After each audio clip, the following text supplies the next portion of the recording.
Okay, I'm going to do a static walk around before I even start the machine up. So I'm going to put this on a tripod and run this machine in just a second. But anyways, you're going to have, like, obviously some hose leaks in here. This customer actually does really well about taking care of their equipment. They're going to upgrade to a new machine, but as you can see, you know, they mark everything, they service it. The meter's been rolled over. It's got not 2,400 hours, but 12,000, because the meter has rolled over. They've got a fleet of these things, and they service and take care of their equipment. So for a high-hour machine, this is the right people to buy from. Cab looks good. I don't know about that until I start running it.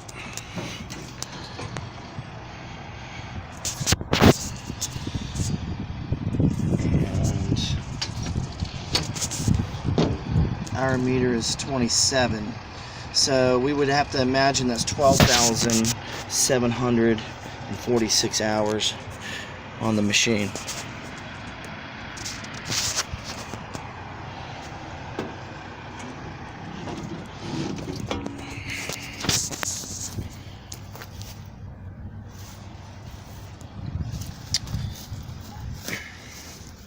I think there's some type of leak here, obviously. It's been spitting fluid out somehow. Here's your a cracked isolator here.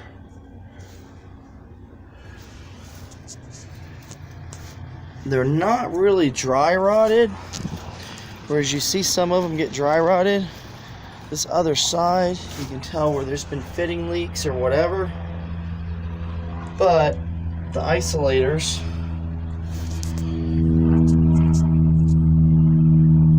they're not dry rotted, so I think he got life there. I think there's O-rings and fittings to be replaced. The hoses look to be in pretty good condition. Cylinders seem to be dry. Tires are on the back end, of course.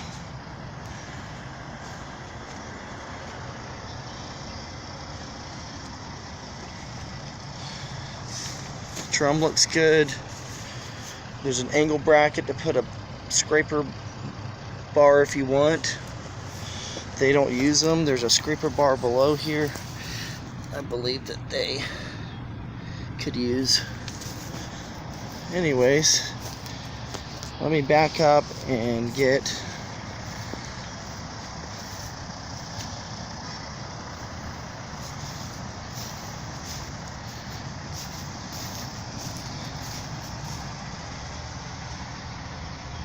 I took pictures of the model number and all that stuff I could send.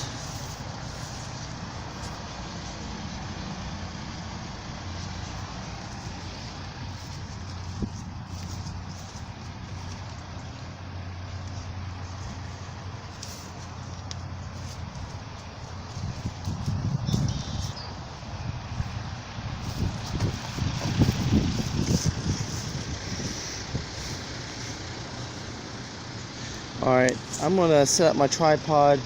I'm going to run this thing and get it on a video of me running the machine. Alright, I'm going to operate this. I can tell already the thumb switch for the vibration is not working. You have to run the vibrate on the control knob on the right, so it doesn't disengage and engage vibratory with the left joystick green button. It's all on the switch. So I just rolled it over here, and let's see how she runs. I'm gonna run it around in front of the camera.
Alright, scratch that. The thumb button does work on this machine. And I'll pause this video and see if, I'll kind of show you where that is.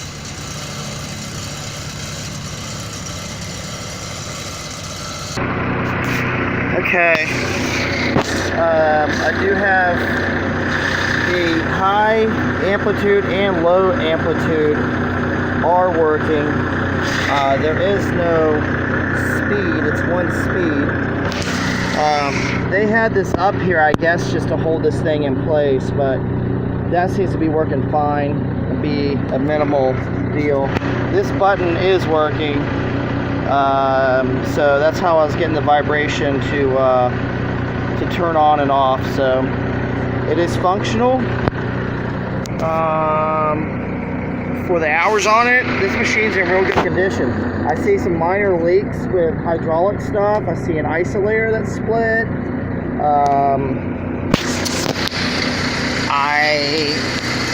It seems to rotate fine. The hitch area seems to be fine on it when it turns. Everything's working. Everything's working on this thing, surprisingly, except for if there was a button for forward, for fast and slow, but on a roller that doesn't really matter that much anyway.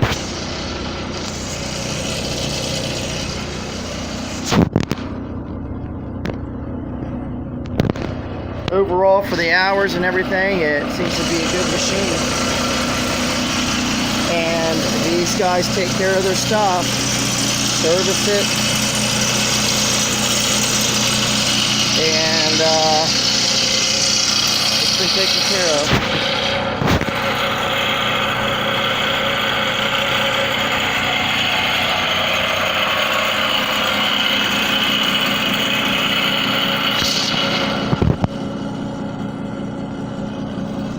I guess for containering, we have to take that off, fit it in. I'll try to get a high point measurement right there. I hope I have my tape measure.